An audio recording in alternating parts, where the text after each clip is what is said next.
Assalamualaikum warahmatullahi wabarakatuh. Kami dari kelompok 7 akan mempresentasikan tentang prinsip-prinsip manajemen sumber daya manusia. Yang pertama tentang batasan manajemen sumber daya manusia. Batasan mengandung pengertian bahwa seorang manajer dalam suatu organisasi memimpin organisasinya untuk mencapai tujuan adalah bersama-sama dengan orang lain atau bawahannya. Hal ini harus sesuai dengan fungsi-fungsi manajemen yakni perencanaan, pengorganisasian, penyusunan personalia, pengordinasian, dan penyusunan anggaran organisasi. Yang kedua, tentang tujuan manajemen sumber daya manusia. Tujuan utamanya untuk meningkatkan kontribusi sumber daya manusia terhadap organisasi dalam rangka mencapai produktivitas organisasi yang bersangkutan. Tujuan operasional, yang pertama, tujuan masyarakat, tujuan organisasi, tujuan fungsi, dan tujuan personel. Yang ketiga, tentang kegiatan-kegiatan manajemen sumber daya manusia. Skema di bawah ini menunjukkan sistem atau rantai kegiatan manajemen sumber daya manusia. Dari skema tersebut, kita bisa mengetahui bahwa kegiatan manajemen sumber daya manusia dapat mendukung tercapainya tujuan manajemen sumber daya manusia seperti tujuan sosial, tujuan organisasi, tujuan fungsi, dan tujuan personel. Jadi dari kegiatan manajemen tersebut mampu memberikan dan membantu tercapainya tujuan sebuah organisasi. Untuk lebih jelasnya akan dijelaskan di slide selanjutnya. Kegiatan-kegiatan manajemen sumber daya manusia yang dapat mendukung tercapainya tujuan yang telah disebutkan.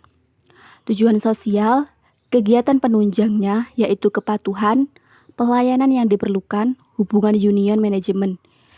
Tujuan organisasi, kegiatan penunjangnya, perencanaan sumber daya manusia, pelayanan yang diperlukan, seleksi, pelatihan dan pengembangan, penempatan, pengawasan kegiatan-kegiatan, dan penghargaan. Tujuan fungsi kegiatan penunjang yaitu penempatan, pengawasan kegiatan-kegiatan, dan penghargaan. Tujuan personel, kegiatan penunjangnya yaitu pelatihan dan pengembangan, penempatan, kompensasi, pengawasan kegiatan, dan penghargaan.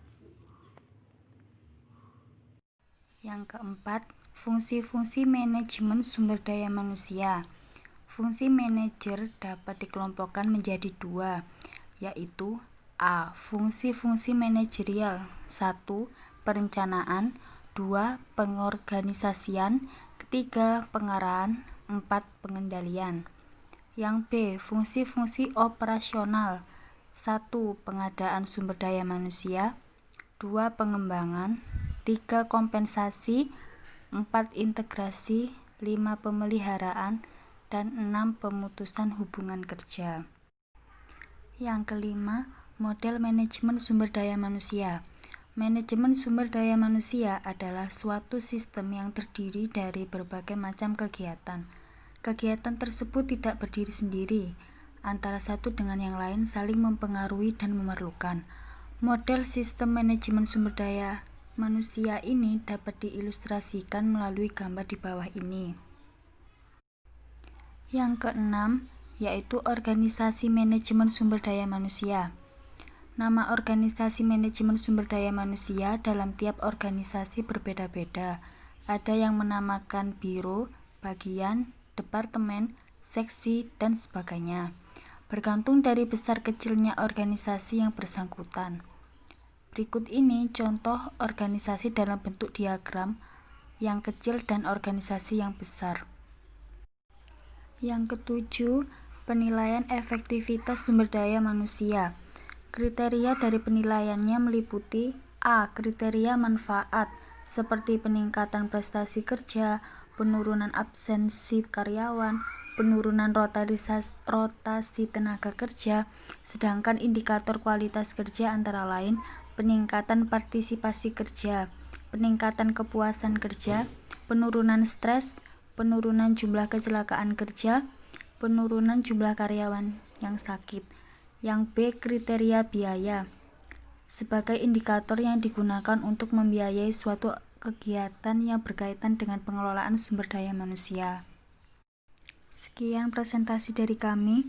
Jika ada kesalahan kata, kami mohon maaf. Wassalamualaikum warahmatullahi wabarakatuh.